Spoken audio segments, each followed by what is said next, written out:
Insanity. And there was mention of Sister Deidre. Yes, I did represent her. This was in connection with the lockdown in D.C. and the vaccine mandate in D.C. And they were threatening this nun and physician who provides free medical care to the poor of the District of Columbia with a loss of her license because she would not consent to be injected with a useless vaccine that she did not need because she had demonstrated T-cell immunity shown by a laboratory test. So we filed a lawsuit. And when the judge assigned them a lawsuit, seemed to be someone not unwilling to issue injunctions against federal officials, D.C. backed down and gave her license back. So it was my privilege to represent her. But the credit really goes to people like Sister Deidre, because they're the ones that suffer the consequences of losing a case like this. I always like to tell a joke about this poor fellow who was sentenced to death. And he's standing at the counsel table with his lawyer, and he turns to the lawyer and says, well, what do we do now? And the lawyer says, I don't know about you, but I'm going home. He got to go home. The people who are subject to religious discrimination don't get to go home if they suffer the consequences. So all credit to Sister Deidre, and I'm glad to see that she'll be addressing you in a future gathering. But the title of this talk, COVID-19 Lockdown Lunacy, is this liberalism's endgame? I think it's quite appropriate. When we look back on the last 2.5 years, have we ever seen in the history of this country a collection of such pseudo-scientific nonsense as the COVID pandemic? Everybody stays 6 feet away from everybody else, as if that's possible in any public space. You're walking with each other's faces all the time. Everybody wear a piece of cloth on your face for 8 hours a day.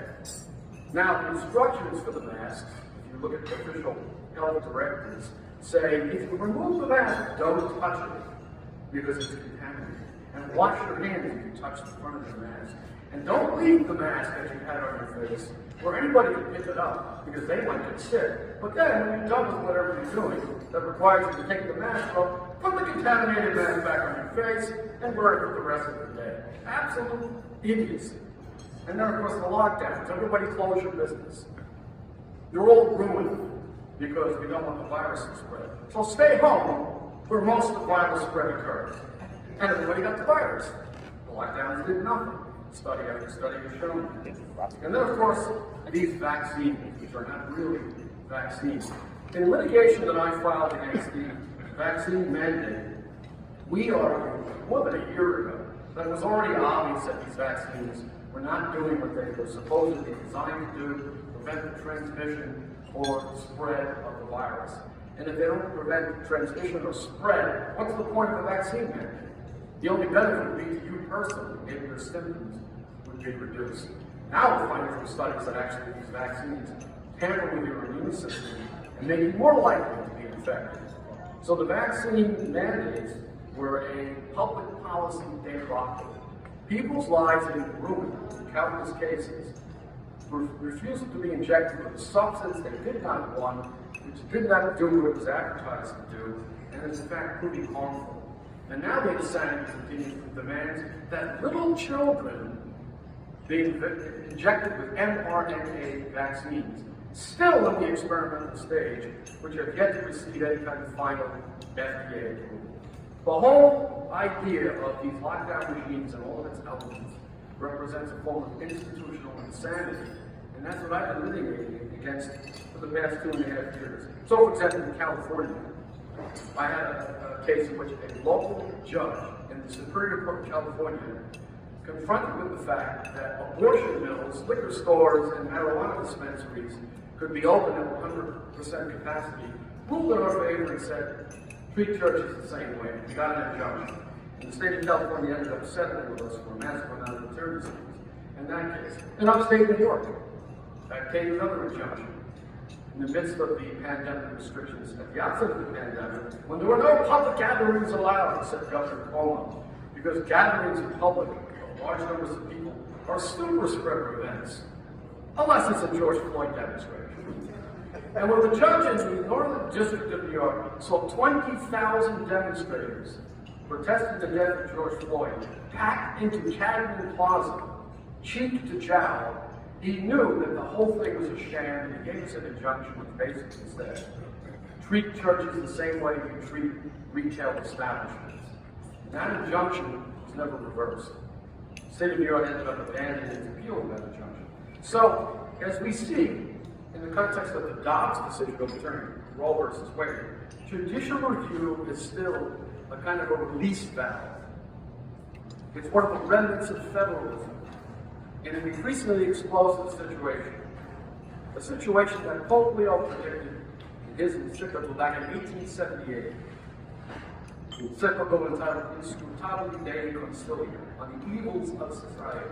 He predicted that we were hurtling toward what he called final disaster. And that was a prophetic warning. Now, Thomas More Society attorneys, and I'm one of them, proud to say I'm associated with that great organization, have successfully employed judicial review to challenge restrictions on divine worship, to challenge the vaccine mandate, and so forth. But I'm not here to tell you a bunch of war stories today. If I do anything when I give talks, I like to say things that are radical. Radical because they're obvious. In this age, if you state the obvious, you are a radical. You are the one-eyed man in the land of the blind. I want to tell you some radical things that Catholics know or should know. I'd like to try to explain very briefly why, as the political philosopher Matthew Crawford of the University of Virginia has put it, the culture of COVID is the end game of political liberalism. But here's where it gets radical. Not an end game in the sense that Crawford thinks, because Crawford thinks the problem is that Lockean conservatism, the views of John Locke, one of the founders of political modernity, are what is being attacked, and that we have to get back the elements of Lockean conservatism. That is wrong, for Locke is one of the founders of political liberalism, which has reached the terminal stages of a long rebellion against one thing and one thing only. And this is the essence of political modernity: the emancipation of the body politic from the influence of the Catholic Church. That's liberalism in a nutshell. We now witness a situation, despite the victory in Dobbs, the inner logic of which the moderns call liberty, but can only lead ultimately to that final disaster that Pope Leo was talking about.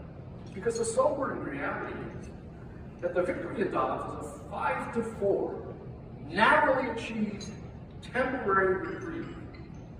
One vote on a bench of 9 justices is holding back the deluge in this country. One vote. Now, how is political modernism operating today in this long rebellion against Christ and His Church? Maybe I'll be a little bit scholarly here, but I want to talk about it in a rather more sophisticated way. The problem can be discussed in terms of the word biopolitics. How many have heard of this word, biopolitics? It's a novel term to many people, but what it means is essentially a politics that focuses on the body, or bare biological existence, that has no concern for our souls and the welfare of our souls.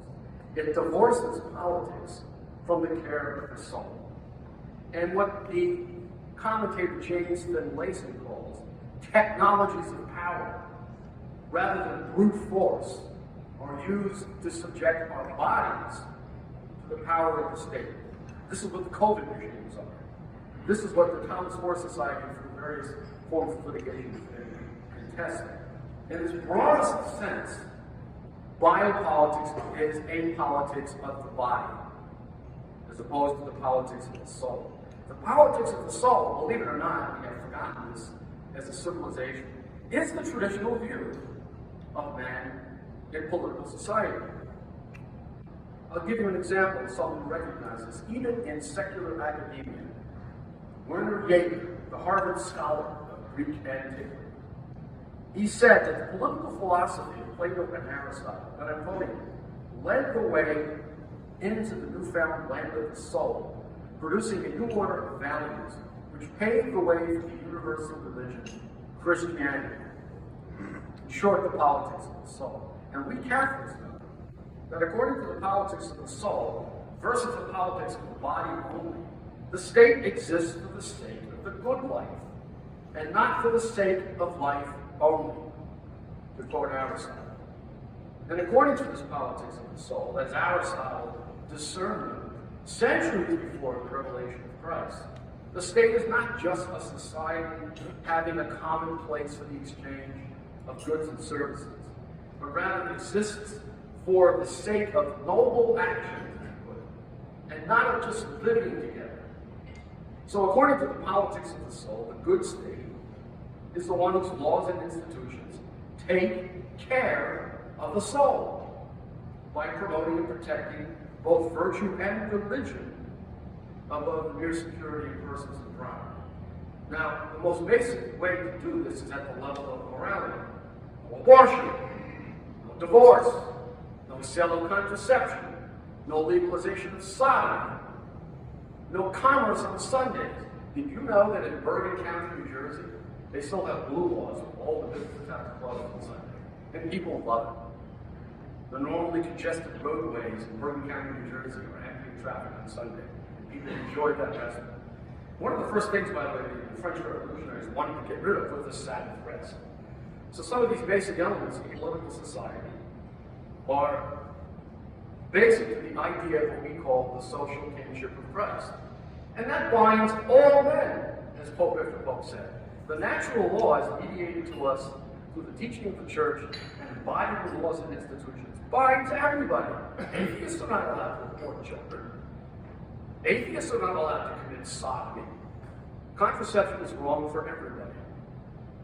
Divorce is wrong for everybody because marriage is a natural institution ordained by God. And so Plato, a pagan philosopher, said that the good citizen is the one that follows the laws that protect the most precious possession he has, his soul. Now, if a pagan philosopher could see that, centuries before Christ, what excuse do Catholic politicians and Catholic prelates have for not advocating that for this society? Granted, there are difficulties in a country like this to implementing the Catholic social teaching entirely, but certain elements of it are incumbent upon everybody. We should be advocating for them in terms of laws and institutions. But the politics of the soul is ultimately not going to succeed without a spiritual matrix in society. And what is that spiritual matrix? It's the Holy Catholic Church. Just imagine what would have happened during the beginning of the COVID lockdowns if the bishops of this country had said, no, we're not closing our churches. We will be at our cathedrals, standing outside, inviting people to come inside, and if you would like to arrest us, come and put the cuffs on us and drag us away. The COVID regime would have ended instantly in terms of church closures. And I was telling Kevin before about a Protestant minister in California, Pastor McCarver. He has a mega church. And he said to the state of California, the mighty state of California, I'm not closing my church. And we're not wearing the stupid masks. And we're not staying 6 feet apart from each other. We'll sanitize, we'll do temperature checks to make sure people who are sick don't come in. But we're not doing anything else. Come and get me. And they never did. Not only that, they ended up paying him $800,000 in attorney's fees, which is another case at the time School Society had. So, we need to get back to a situation in which society recognizes this idea that Christ is King.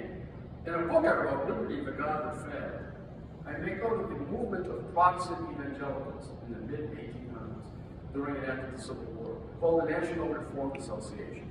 You know that this movement of evangelical Protestants, which included a retired Supreme Court justice, advocated that the preamble of the United States Constitution be amended to reflect that the revealed will of Christ is the law of the land. And they presented that amendment to Lincoln, who said it was very interesting, but it died in committee in the House of Representatives. So the constitutional amendment process to amend the preamble to recognize the kingship of Christ, and these people spoke like popes at their gatherings, died in committee. And they made predictions. They said, if we don't do this, if we don't as a nation recognize the kingship of Christ, America will become, in short order, to quote one of them, a Christless, godless blank. And they predicted long before the Constitution in its various amendments was imposed on the states through the 14th Amendment. Long before that, they predicted that the very existence of the federal Constitution, which required a secular government and no religious test for office, would mean that every single state would follow that model, and we would end up with a secular society in which men compete on women's sports teams and occupy locker rooms reserved to women. Abortion is rampant, sodomy is legalized, and so on. Every imaginable evil has been legalized in this country because of the social refusal to recognize any authority beyond the will of the majority. And that authority is none other than Christ himself. And we are not doing our job as Catholics unless we advocate, to the extent possible in this country, making use of these institutions, the social kingship of Christ. Leo put it this way, he said we have an obligation to use cankered modern liberties, as he called them, without violating our consciences. The vote, in other words, voting for Trump, in other words, within the limitations of this system, to try in every way that we can to bring back society to what he called the form and pattern of Christianity. But in this country, the politics of the soul has given way to the politics of the body. And we have a secular state. Catholics don't realize that the idea of a secular state is an historical novelty. Consider the comment by the Anglican scholar John Milbank in an essay he wrote not too long ago. He put it this way, this is very startling for people, they don't realize it. Once, he says, there was no secular. Instead, there was the single community of Christendom with its dual aspects, the sacerdotium and regnum, the priesthood and the secular rule. And then he says, the secular as a domain had to be created or imagined, both in theory and in practice. That's what the age of democratic revolution was all about, the separation of church and state. The end of the order of altar and throne. I like to tell a story about that. I was at a retirement community once to play tennis. With everybody there was discussing his medical conditions, which is what we do when we get older. And I just thought I'd introduce politics into the discussion. So I said, you know, we have a president who was alive at the time. It costs $1 billion a year to maintain him in the White House.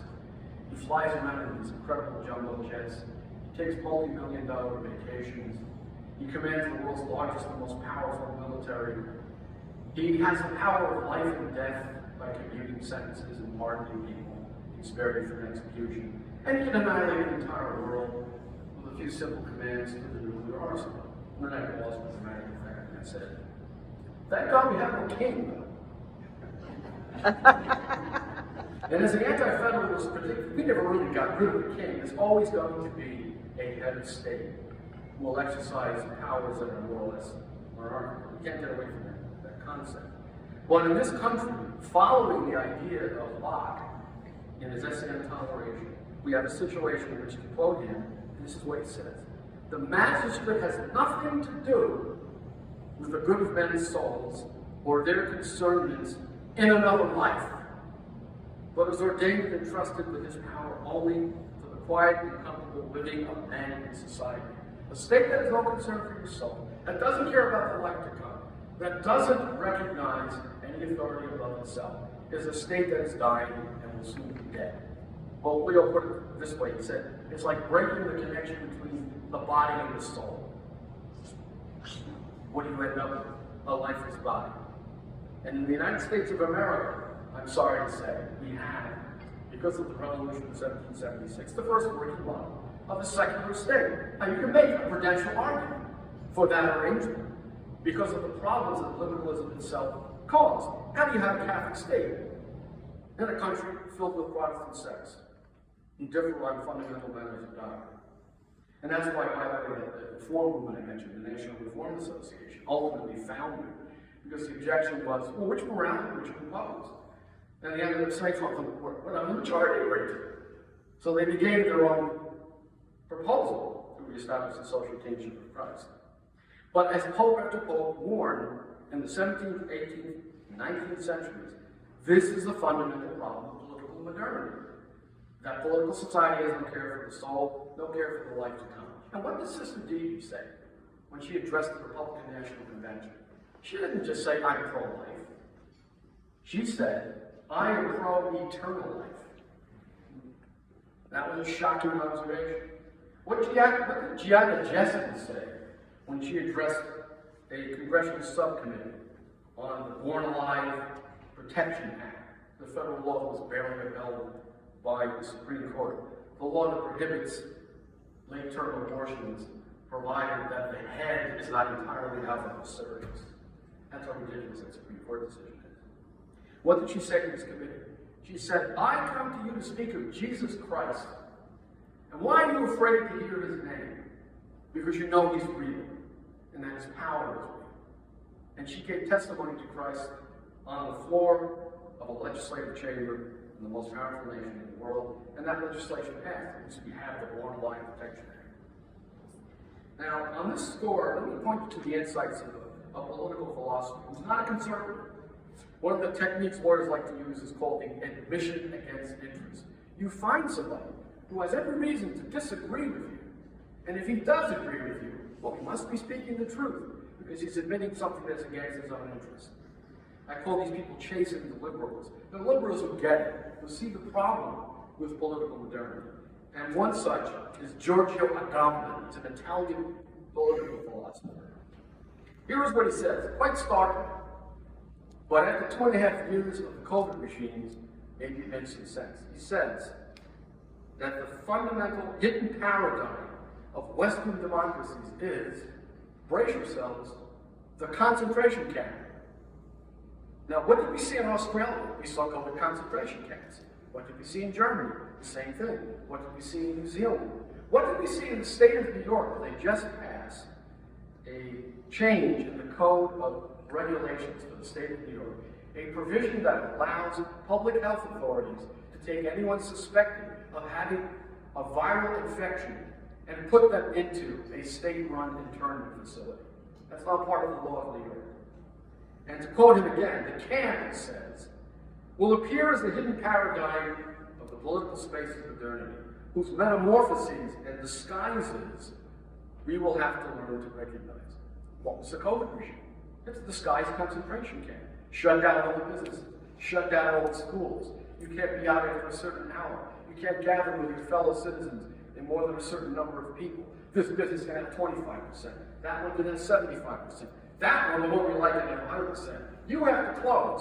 You have to close. You have to be ruined. Don't take a vaccine? Okay, your career is over. You're destroyed. You're a done person. And he wrote this long before the COVID regimes. He could see what was at work behind the facade of modern liberties.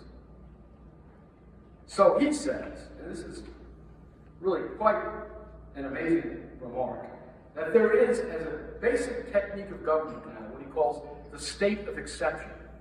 You come into these democratic societies as a citizen, but paradoxically, you're excluded from the society. At the same time, you're included within it whenever there's a state of exception.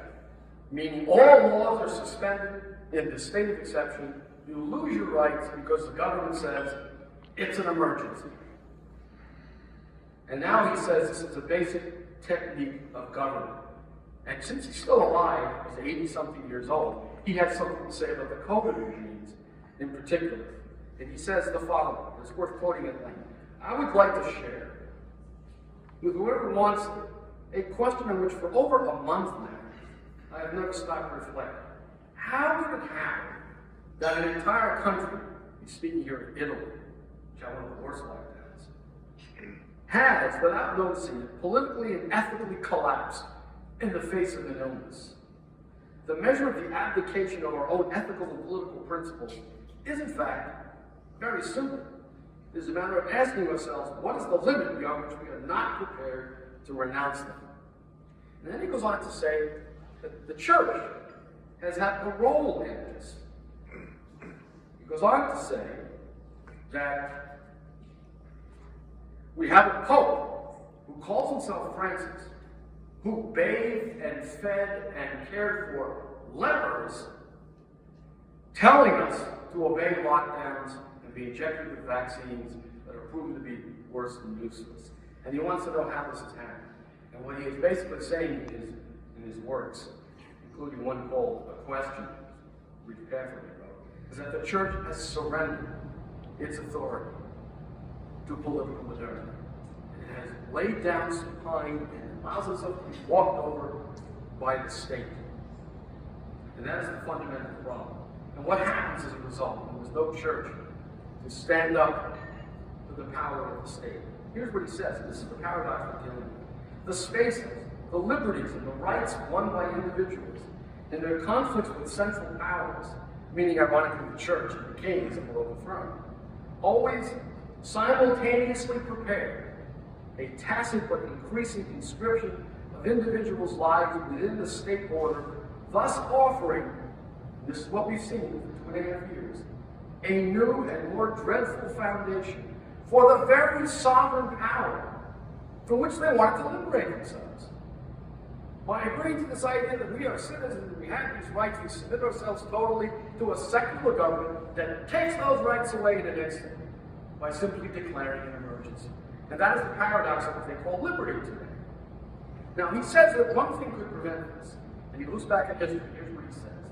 As long as the two elements remain correlated, meaning power and authority, conceptually, as in Republican Rome, in the opposition between the Senate and the people were able to stand up to the Senate. Or in medieval Europe, in that between spiritual power and temporal power, the church could correct the abuses of temporal power when the two were in relationship. Their dialectic can function in some way. But when they tend to coincide in one person alone, the president or the governor, Governor Pritzker, for example, in which they are indeterminate, then the juridical political system is transformed into a killing machine. How many people die in nursing homes? Because idiot governors locked them away and kept them from their relatives. My father was killed that way. He was 96 years old. He contracted COVID in the nursing home. Guess what they did? They gave him hydroxychloroquine and zinc. And his symptoms of COVID disappeared. But they would not let my sister come in to give him 5 glasses of water a day, which he needed to avoid becoming dehydrated, because he would never ask for water. And so he became dehydrated, and his kidneys failed. And they rushed him to the hospital with a diagnosis of renal failure due to dehydration. Then they rehydrated him in the hospital.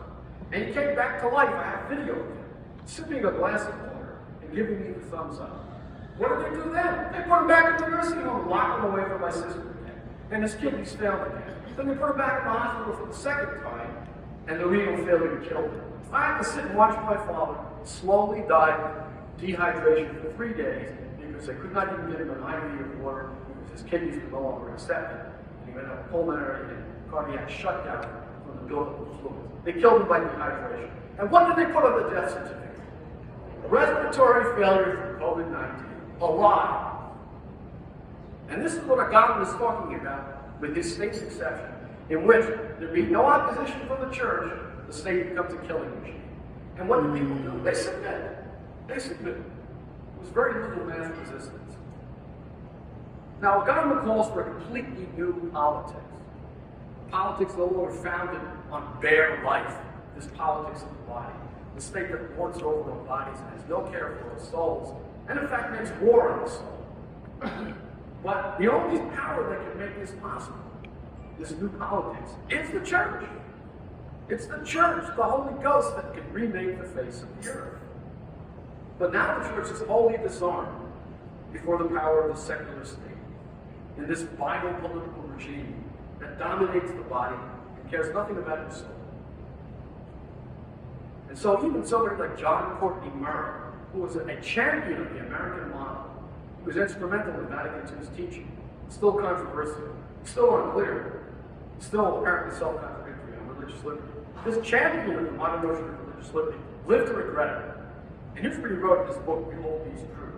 A modern nation state, this is John Courtney Murray, a liberal Jesuit, has declared the Galatian doctrine. That's the Emperor Galatius' famous letter, which he says, there are 2 powers, the priesthood and the royal power.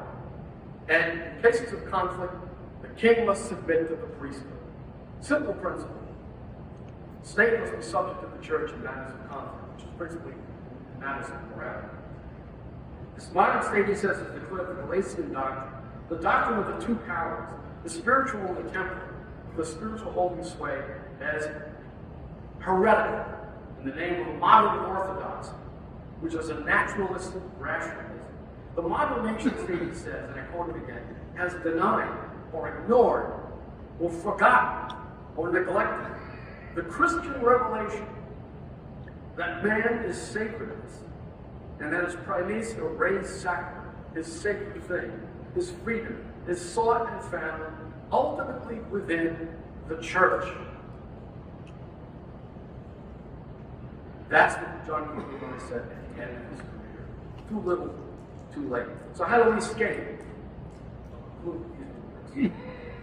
this biopolitical predicament where the state has trapped our bodies in a regime of rights that they can take away with a flick of a pen? What do we do about it?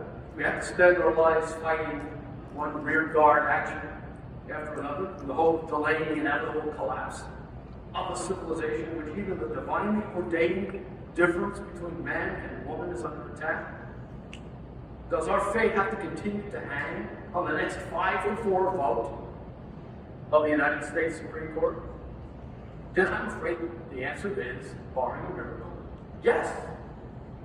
This is a noble endeavor. We do what we can. This is what Leo said. Within the framework of existing institutions, we are not violent revolutionaries. We don't take up arms. We have to do what we can. It's a noble endeavor. Thomas More Society is engaged in it, and I'm proud to be a part of it. But then, what about this miracle? Well, the original conversion of the whole Western world after the fall of the Roman Empire was a miracle of grace. The great Romano Amerio, in his book Yoke of Women, says that the world is capable of a metanoia, a social conversion, which it cannot initiate, but which it will accept if it is offered. And who makes the offer? What do you think makes the offer? The church. And principally the bishops. But they're not making that offer. No, they're offering a peace treaty with a state that is determined to destroy them. But faith in providence requires us to believe that there will come, in time, in God's time, this restoration. Even Socrates said this before Christ. Remark on the role of divine providence in preserving and improving our situation as citizens of political power. And he wrote in the Republic, you may be sure that if anything is saved and turns out well, in the present condition of society and government, in saying that the providence of God preserves it, you will not be speaking ill. Even Plato can see that divine providence can bring about a social restoration. And I will conclude by making my own the words of Pope Benedict XVI during his Christmas greeting of 2011. And here he cites a liturgical formula that he believed originated precisely during the time the Roman Empire was collapsing. Here's the Latin. Excita Domine potentiam tuum, et veni salvus facius nos. Stir up your power, O Lord, and come that you may save us. Thank you.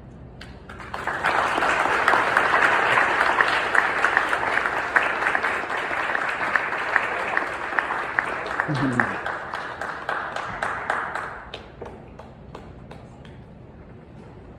would say more than fulfilled every expectation. We'll take a few questions. Anybody have questions? Yes. How much? Speak up because we have our video today, so ideally pick up the question as well. So, yeah.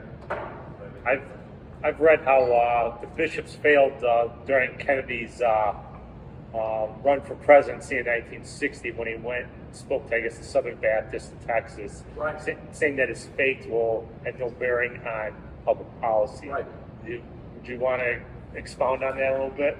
That is the famous capitulation of Kennedy, vowing that if he were elected president, his faith would have no bearing on his political activity, which is a recipe for social suicide. Of course, his faith has a bearing. The liberals have their own faith. There's an analysis of our problem quote, beyond the Constitution by Hadley Arkins, A-R-K-E-S. Hadley Arkins wrote this before he was a Catholic. And he said, the liberals have a moral crusade, which they are pursuing relentlessly. And they are pursuing it successfully in the United States Supreme Court. And what is the answer of conservatives to this moral crusade of liberals? It's judicial positivism. Let the people decide. Okay, that's better than nothing. With the Dobbs decision, at least the people get to decide in each state whether they can kill children in the womb.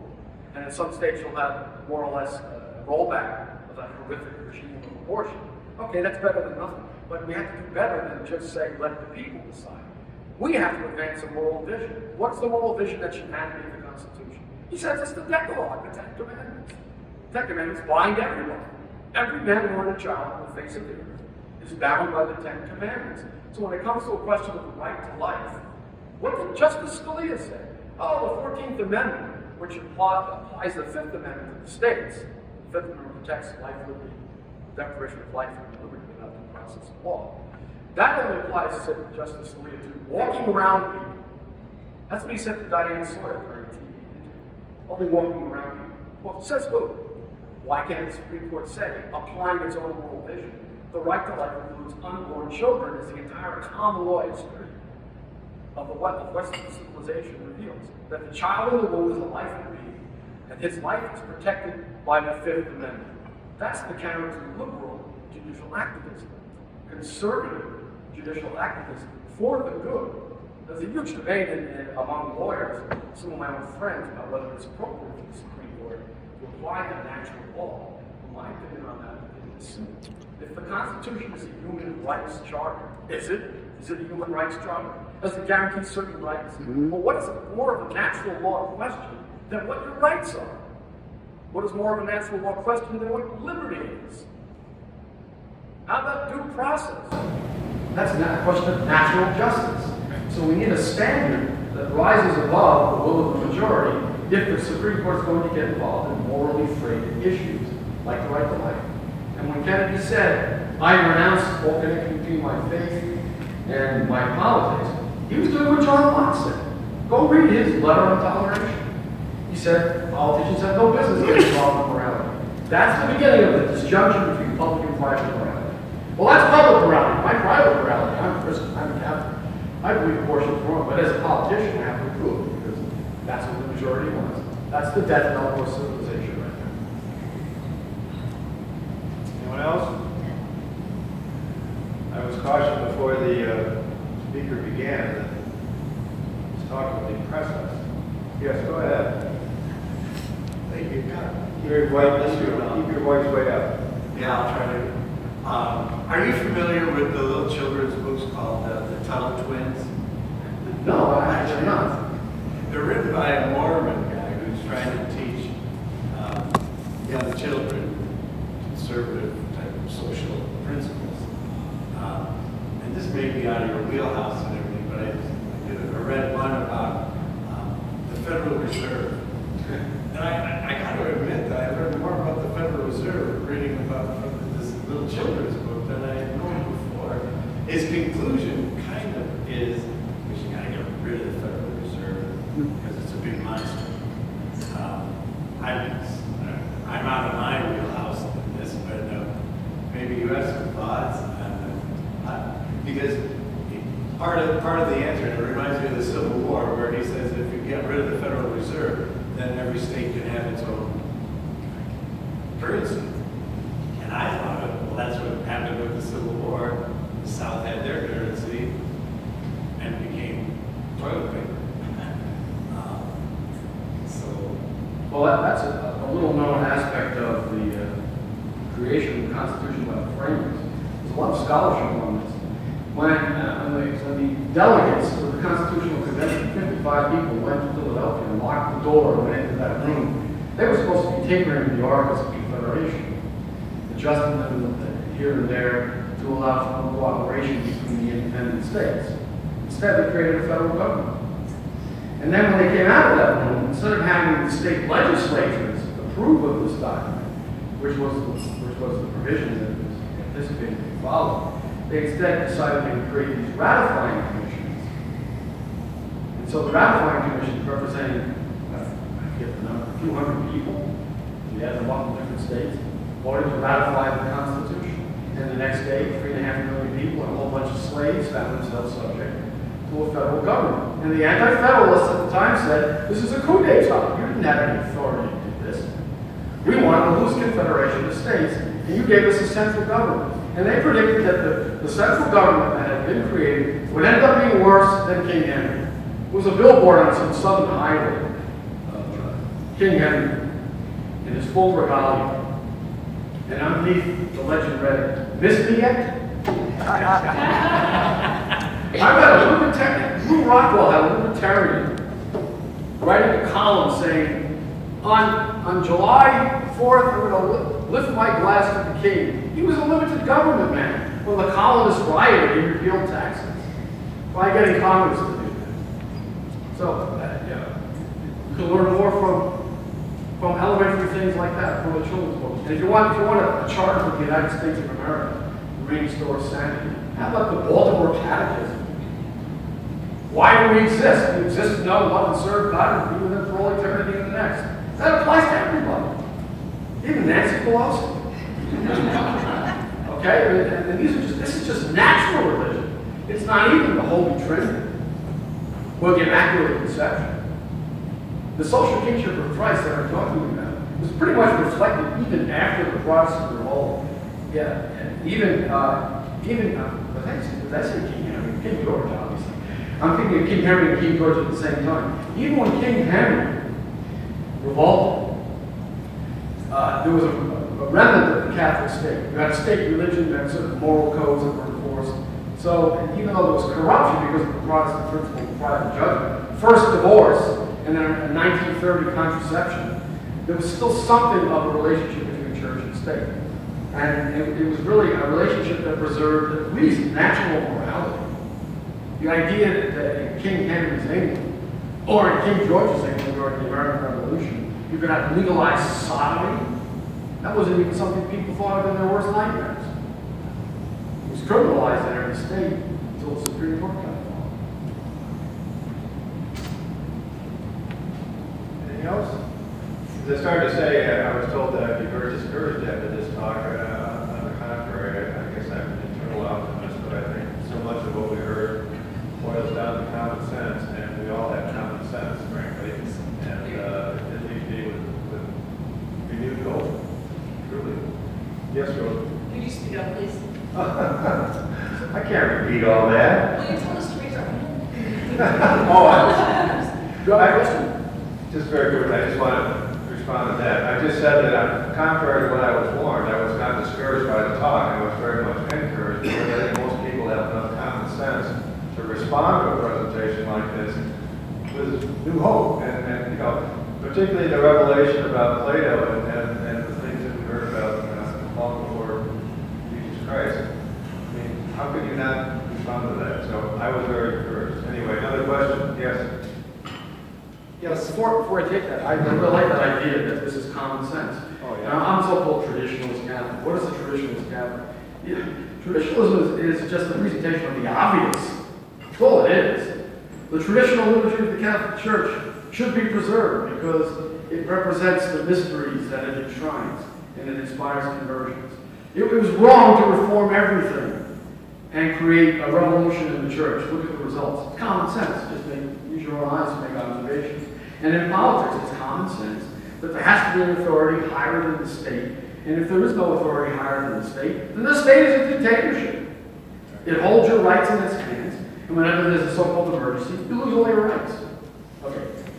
My question was, can we advance the social kingship of Christ and the gospel values within the American political context? I mean, being a patriotic American, yes, the Constitution, like any Constitution, may not be perfect, but it's our Constitution, and Right. you know, our ancestors all came here. I mean, mostly, for that religious freedom, or seeing value in it. Particularly, like the Catholics from England who came and, and signed the Constitution.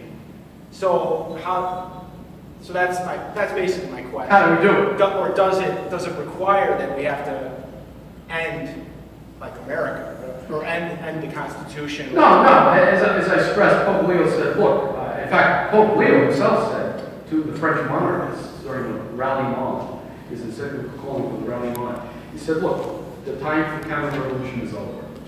We've had almost 100 years of revolution and counter-revolution. We had the Jacobins, okay, and then we had the restoration of the Bourbon monarchy, and then that was overthrown. And then Napoleon III came in. We had the Second Empire. And now you want the monarchy again. But you can't have any more revolutions. Rally to the Third Republic and set the inevitable outcome. But within that framework, use what he had, as I referred to before, anchored liberties, he called them. Unlimited freedom of speech, unlimited freedom of conscience. You can say anything you please. But we can't say things that are wrong, but we can make use of that right.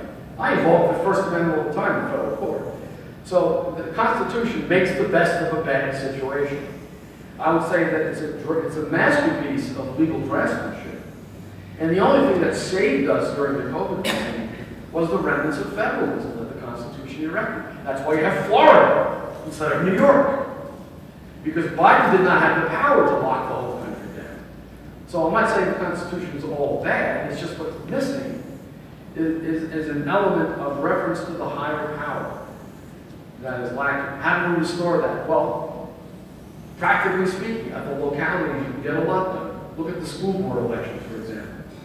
If you elect people to the school boards that control the use of public schools as seminaries of conformity for liberal insanity, and they end the insanity, which is happening right now in Florida.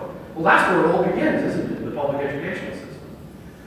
I grew up at a time when, in a public school, I remember as clearly as I see you, the Ten Commandments were on the wall in my public school. Because the Ten Commandments bind everybody. It doesn't matter whether you're Jewish, Catholic, Protestant, or atheist. You're bound by the Ten Commandments. And so, at the local level, the school board has a huge element of it. All kinds of local offices can be captured by people who say things like, no transgenderism. You don't like it? Don't vote for me. And if you get elected, I'm going to put a stop to it. There will be no boys in the girls' locker rooms. No sex indoctrination in the public schools. You can reform the divorce laws. Not every state has no-fault divorce. In some states, you can't get a no-fault divorce. You have to have grounds. Nothing is to stop you from repealing existing divorce law in some locality, some state. County laws can be changed. You can get onto county commissions. And then, of course, you can elect somebody like Donald Trump again, who would appoint somebody to the Supreme Court, so we have 6-3 instead of 5-4 if one of the liberals dies. And you might get all kinds of good results, although I'm terribly disappointed in the way Justices Barrett and Kavanaugh handled these vaccine cases. How foolish they must feel now, if they have any sense of honor, at the total failure of these vaccines and the rising evidence that they're actually killing people. They're worse than useless. And what have they done? They've allowed the military to expel people. In my case, coming out of New York, they did nothing to stop the mass termination of healthcare workers who had no need of these vaccines. And now what do we find? The Centers for Disease Control says there's no longer any difference in treatment between the vaccinated and the unvaccinated. That's what I was arguing 18 months ago. Okay, so litigation is another way. You can win lawsuits. So there are ways to do it, but you have to look for the crevices. I'm not calling for any kind of overthrow of the Constitution, and I took an oath to it. I'll come in just 1 minute, but I just want to respond further than that. I think the other thing that's always missing, particularly about maybe Catholics or polite people, we kind of assume that we have to explain ourselves. Someone a long time ago introduced me to the concept of how to confront a progressive. The simple question, my point is you push back. The simple question is, well, what exactly are you progressing towards? Because they can't articulate that. They probably haven't even thought about it. They just go one step after another and call themselves progressive. But we're very defensive about ourselves when really we ought to be pushing back against these bizarre ideas that people are trying to normalize. And if you start doing that, they'll either shut us down or they'll convert the language into, meaning things that make no. they're tripping over their illogic even as we speak, you know, like the feminists are fighting with the transgenders.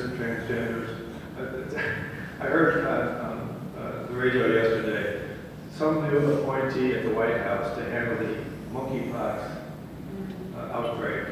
I don't know what gender he purports to be.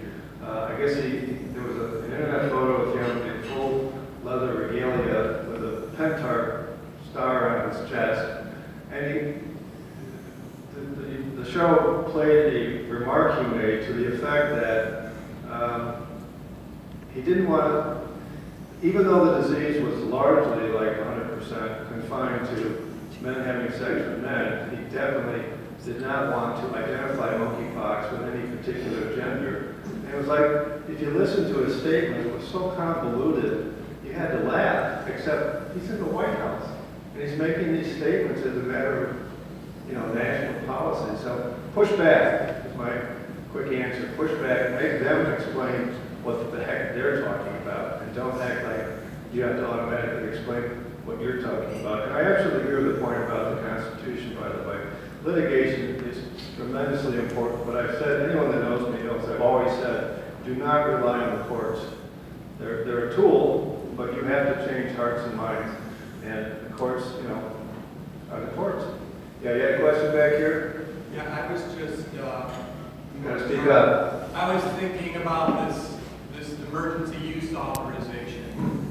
The laws governing the emergency use authorization require that there be no alternative treatments, and that was kind of the mode that they used to,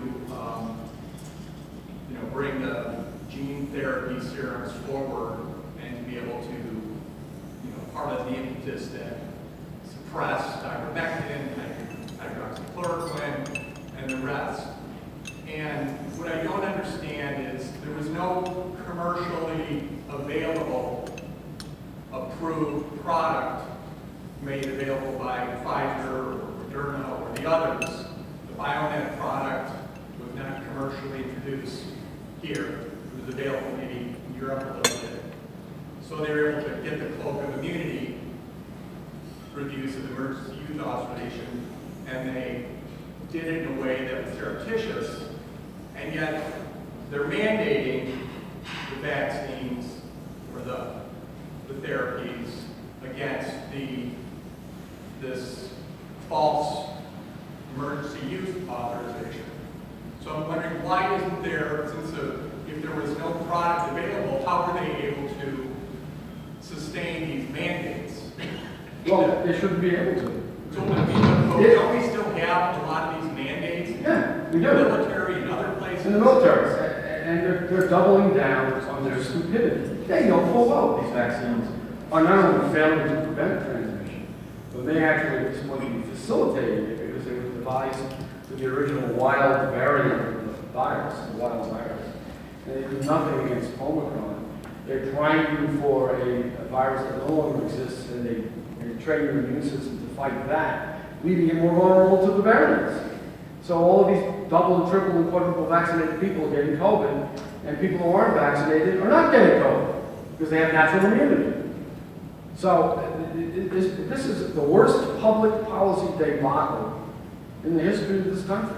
And I think the justices of the Supreme Court who upheld this mandate in New York State should be ashamed of themselves, that they refused to see how fraudulent this whole apparatus was.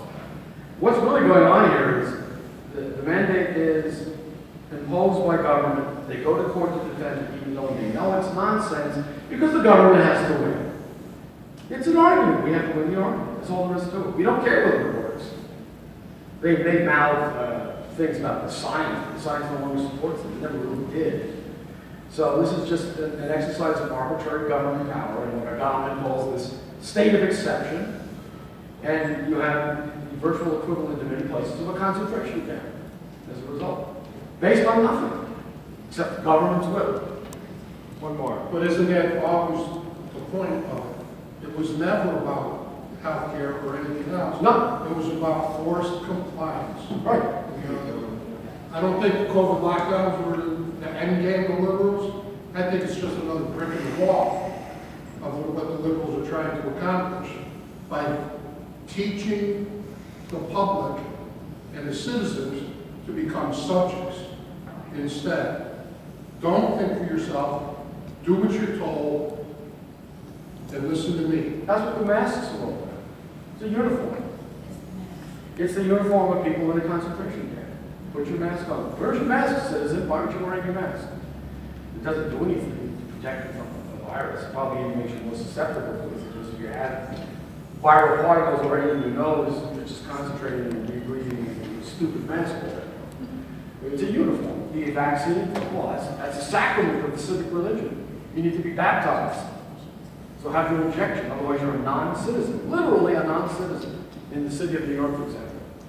In regard to that last question too, I point out, I think some of the lawsuits, like brought by the military, have succeeded. Yes, they have. So it's another example of where don't accept that you have to, accept the status quo, push back. And a lot of the military have pushed back, and some of them are succeeding. They're not all going to succeed, but some of them are. I said that was the last question, but I know you had your hand up before, so this will be the last question.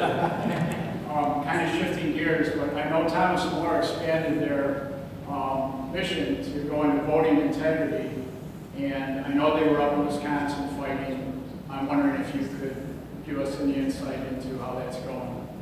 I'm not part of that initiative, but here again, COVID comes into play, because we use the COVID virus as an excuse, often illegally, to change election procedures with millions of mail-in ballots, drop boxes, ballot harvesting, ballot canvassing, so on and so forth, things we've never seen before. And now we no longer have election day. We have election week, election month, and election central is the post office now. It's unbelievable. So the potential for fraud is obvious. Can I prove that a particular result was skewed against Trump by fraud? No. Is there reasonable suspicion? Of course there is. You're allowed to ask questions about shady election procedures. The liberals did when Trump got elected. For 3 years that he was a Russian agent who stole the election because he colluded with Russia, the term that they never defined. So it's perfectly legitimate to get involved in election integrity efforts. And I think a lot of these are successful. I forget, was it somewhere in Wisconsin they ended ballot boxes? Yeah. They abolished the ballot box. Kind of went back. Kind of went back. Yeah, if you vote in person with ID, Republicans are going to win a lot more elections. The point about early voting too, I don't know what state has the earliest voting, but the Hunter Biden laptop came out 3 weeks before the election. In some states, the vast majority of people had already voted. Right. And this is the game. This is the trick. If it's like it used to be a snapshot. Now it's a movie. And I think, at least in some states, it's at least six weeks, if not longer, ahead of the actual election, where these last minute, where everybody's finally focusing on the election, and the news is, day to day affecting things. Most people have already voted, and I think it was very, that's the idea. Get them to vote before the issues are really fine-tuned and argued and debated in public, and then it won't matter anymore. So, thank you all for coming. Next time, I hope I see you all.